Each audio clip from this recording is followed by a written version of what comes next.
What's going on, guys? Welcome to the Tim Dodd Show. I'm your host, Tim Dodd, and I'm super excited to have you on today. And I'm gonna give you the one unrealistic strategy that most successful people are using to build massive success. Now, before I get into that, I wanna ask you a question. What does Will Smith, Steve Jobs, and Ferruccio Lamborghini all have in common? Well, before I answer that, I'm going to go ahead and tell you a story about Ferruccio Lamborghini. Have you heard of the car company Lamborghini? Right, it's Lamborghini and Ferrari, right? Well, Ferruccio Lamborghini was actually a tractor builder. He built and manufactured tractors. And he made pretty good money doing that, so he got into cars. In fact, he bought himself a Ferrari at the time. And he actually didn't like the Ferrari that much because it was really noisy. The clutch was kind of stiff. He didn't like the way that it felt. So Ferruccio Lamborghini goes to Enzo Ferrari and says, hey, I like your car, but it's kind of loud and it's got this problem. And Enzo Ferrari blows off Ferruccio Lamborghini just saying, hey, you're just some tractor mechanic, whatever. Puts this massive chip on his shoulder for Lamborghini.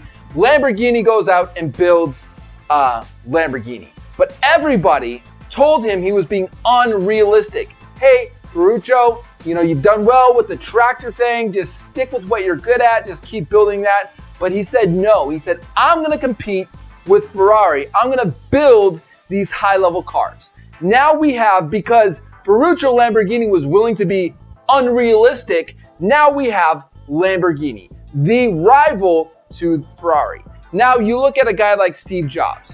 He says, those that are crazy enough to think they can change the world are the ones that do.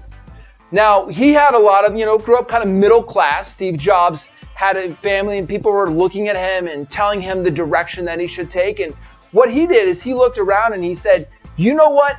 Everything that we see out there was created by human beings that are no smarter than you and I. And now he goes out, he builds Apple, he builds Pixar. The guy created a massive legacy. Whether you like him or you hate him, the guy created a massive legacy. Now you look at one of the most inspiring guys out there, Will Smith, massively successful music career, massively successful entertainment career, movie star. He talks about all the time about how being realistic is one of the biggest things that holds people back. Who wants to live a realistic life, right? So the biggest strategy that you need to step into is living an unrealistic life. You have to do that by creating stretch goals. Now here's what I do for myself and for my team. First off, I write down my stretch goals. What is it that I want out of life? And I figure it is like, what do I want out? Where are the limits on what I can accomplish in my life? I don't know where those limits are, so I don't place them. I say, what do I want out of life? That's called a someday goal. The second thing that I do is I create stretch goals. Where do I need to be at in 5 years to make sure that I'm on track for my someday goal? Now, if you know the incremental steps that it'll take to be there in 5 years, your goal is too small. Why is that though? Why should you create goals that are bigger than you know you can achieve? Well, the answer is pretty simple, but it's not a common thing that people talk about. A stretch goal, a goal that pushes way beyond what you know you can accomplish, forces you to think differently. You have to think, what can I do differently?